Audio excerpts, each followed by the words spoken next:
फिरोज शाह कोटला। हो सकता है आपने ये नाम पहले भी सुना हो, और अगर आप दिल्ली में रहते हो तो जानते ही होंगे कि इसी नाम का एक स्टेडियम भी यहाँ है। लेकिन ज्यादातर लोग ये नहीं जानते कि उसी स्टेडियम के पीछे एक सालों पुराना किला भी है, जिसका नाम भी फिरोज शाह कोटला किला ही है।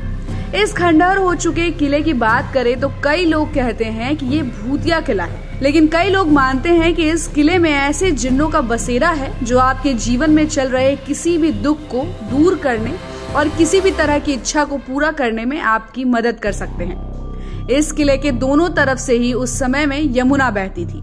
आज ये किला सिर्फ एक टूटे फूटे खंडहर में बदल कर रह गया है। ये सारी बात जानने के बाद अब आप सोच रहे होंगे कि जिन्नों को बुरा साया क्यों माना जाता है और वो इतने ताकतवर होते हैं कि वो जिसे चाहे उसे अपने वश में कर सकते हैं। तो फिर ऐसा कैसे हो सकता है कि कोई शक्ति इंसानों का भला चाहेगी और उनकी मदद करेगी? कि लोग कहते हैं कि ऐसी शक्तियाँ जो दिख नहीं सकती, ये हमेशा किसी का बुरा करे जरूरी नहीं।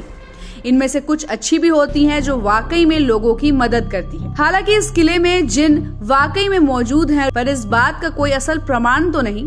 लेकिन जिस तरह हर जुम्मे पर यहाँ लोगों की भीड़ आकर अर्जी लगाती है, उसे देखकर किसी की मान्यताओं को ठुकराना उनकी भावनाओं को ठेस पहुँचाने जैसा हो सकता है। यहाँ तक कि जो लोग यहाँ अर्जी लगाते हैं, उनका ये कहना है कि सचमुच यहाँ मांगी सारी मुरादें पूरी हो जाती है।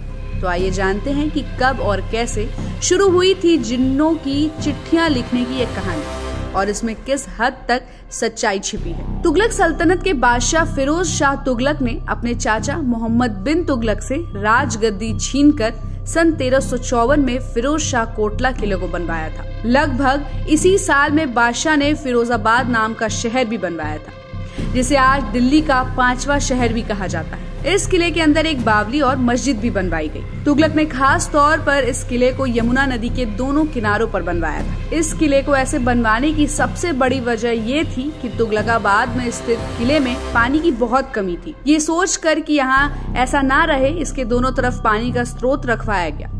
और वक्त बीतता गया और ये खूबसूरत किला खंडहर बनता चला गया। इस किले में जिन्नों के जुड़ने की पक्की जानकारी किसी के पास नहीं है, लेकिन कुछ लोगों का कहना है कि काफी लंबे समय तक खाली पड़े रहने की वजह से इसमें जिन्नों ने अपना डेरा डाल लिया।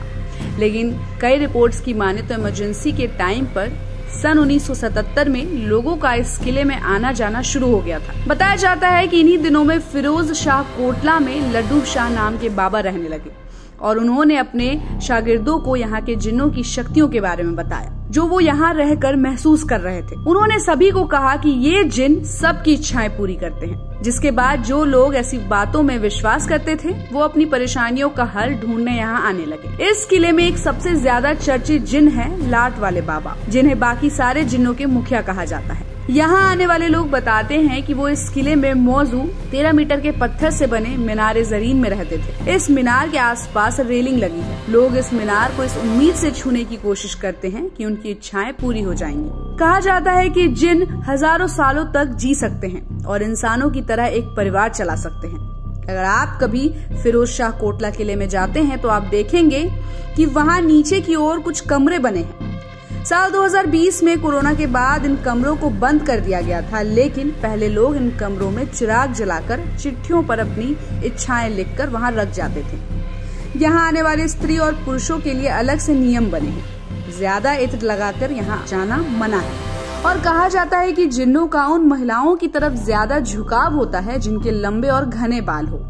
यहाँ आए लोग ये भी बताते हैं कि जिन उन महिलाओं की तरफ ज्यादा आकर्षित होते हैं जो बहुत खूबसूरत हो, क्योंकि वो उन्हें अपने वश में करना चाहते हैं। तो ऐसे ही खबरों के लिए आप देखते रहिए सहारा समय का डिजिटल प्लेटफॉर्म। हमारे चैनल को लाइक और सब्सक्राइब करना बिल्कुल भी मत भूलिएगा।